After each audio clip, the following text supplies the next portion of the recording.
When Renata Richter picked up the phone to ask her son Max when his wedding would be, she expected nervous laughter, a shy date, perhaps a request for help with the catering. She did not expect her daughter-in-law Lena to look her straight in the eye and say, with a chilling little smile, "Oh, we already got married yesterday. We only invited special people." The words did not land like sound.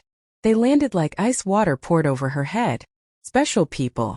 Renata stood in the middle of her own living room, holding the phone as if it weighed 1,000 pounds. Her son avoided her gaze.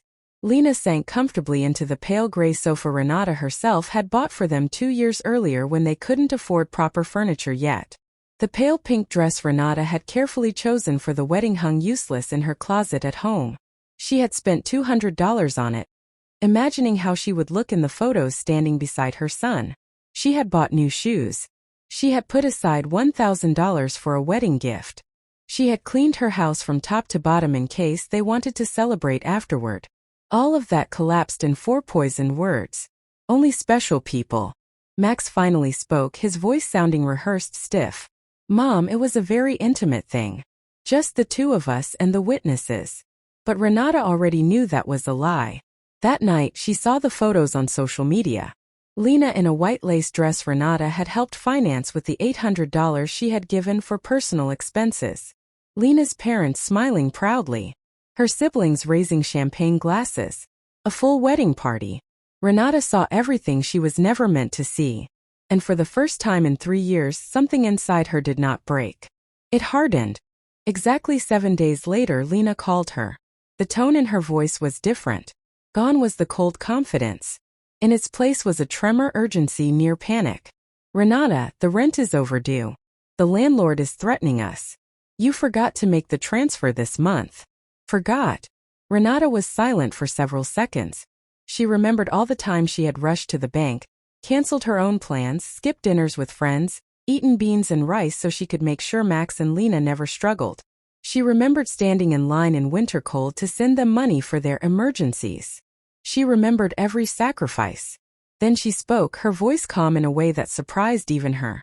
"Lena," she said quietly, "didn't you tell me that you only invite special people?" Silence. So deep that Renata could hear her own heartbeat. I don't understand," Lena stammered. "We were always special to you. You're like a second mother to me." Lies wrapped in sugar. Renata hung up. That night she cried, but not out of sadness. She cried out of anger. Years of swallowed humiliation, years of trying to buy crumbs of affection from her own son, years of believing that if she gave enough, they would love her enough. She cried for the foolish woman she had been.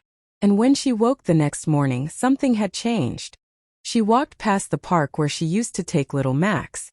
She remembered the boy who hugged her tightly and told her she was the best mother in the world. When had he become a man who treated her like an ATM with feelings?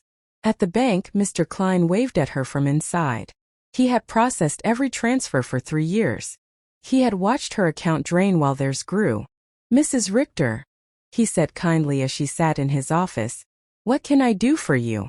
"I want to cancel all automatic transfers," she said. "And I want advice on how to protect my accounts." He looked surprised. "Are you sure? Did something happen?" "I finally opened my eyes," she replied. While he processed the cancellations, her phone kept vibrating. She turned it off. When she left the bank, she felt lighter than she had in years. Her money was finally hers again. That evening she returned home to find 3 cars parked outside. Max's, Lena's, and one she did not recognize. Her stomach tightened. They had keys. She had given them keys because she trusted them. She opened the door. Max sat on her sofa with his head in his hands. Lena was pacing. A man in a gray suit was going through papers on her dining table. Her papers.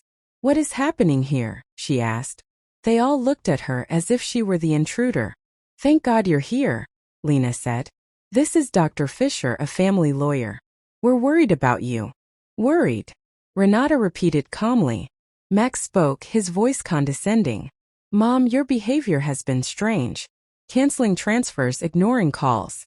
We think you might be confused. At your age." At your age. Renata understood instantly. They were trying to declare her mentally incompetent. To take control of her money. I am not confused, she said firmly. You are leaving my house. Now. Dr. Fisher stepped forward with a practiced smile. Mrs. Richter, your children have legal rights if they believe you are unable to manage your finances properly. Renata gathered her papers from the table. These are private documents. You had no right to touch them. Lena took her hand with fake tenderness. Renata, maybe loneliness is affecting you. It's normal to have episodes at this stage of life. Renata laughed, a harsh, unfamiliar sound. So deciding my money belongs to me is a sign of mental illness? Dr. Fisher placed a folder on the table. We've prepared a power of attorney. Just temporary until you feel better. Renata picked up the folder and threw it into the trash. Out. Max's face reddened. Mom, you can't just cut us off. We have rent, car payments, credit cards you co-signed. Obligations based on my money, she replied. Not my well-being. Before leaving, Max turned back. This will end badly for you.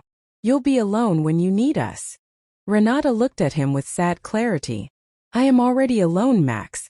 The difference is that now it's by my choice. She closed the door. And for the first time in years, her house was silent in a beautiful way. The next morning at 6 a.m., she was at the office of Mr. Weber, the lawyer who had handled her husband's will. After hearing everything, he nodded gravely. What they attempted is called elder financial abuse. It's a crime. Renata felt both relieved and shaken. We must document everything, he said, and change your will to protect you. For 3 hours they went through her records. Mrs. Richter, he said gently, with this money you could have traveled the world. I plan to, she replied. Over the next week she changed the locks, installed cameras, opened a new bank account and rewrote her will. Max and Lena sent messages daily. Anger, guilt, manipulation, apologies, threats. She answered none. Instead, she did something radical. She booked a trip. Italy. A 3-week tour she had always dreamed of but never allowed herself because Max might need something. She bought new clothes. She had lunch with old friends she hadn't seen in years. She started painting again. A hobby she had abandoned when her life became a financial support service for her son. And slowly she felt herself returning.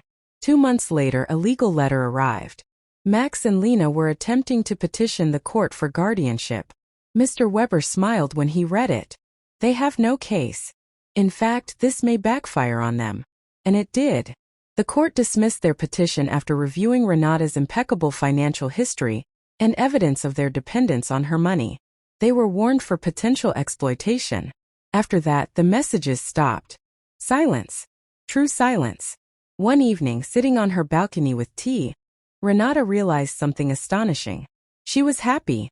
Not the anxious, exhausted happiness of someone constantly trying to please others, but calm, quiet happiness.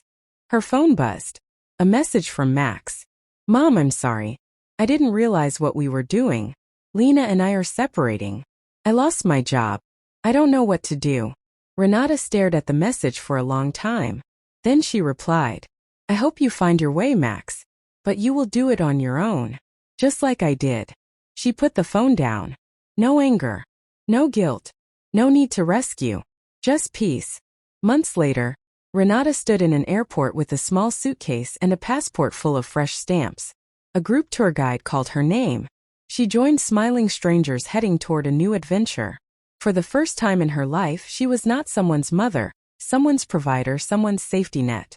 She was simply Renata. And as she walked toward the boarding gate, she remembered Lena's words. Only special people. Renata smiled to herself. Finally, she understood. She had become one.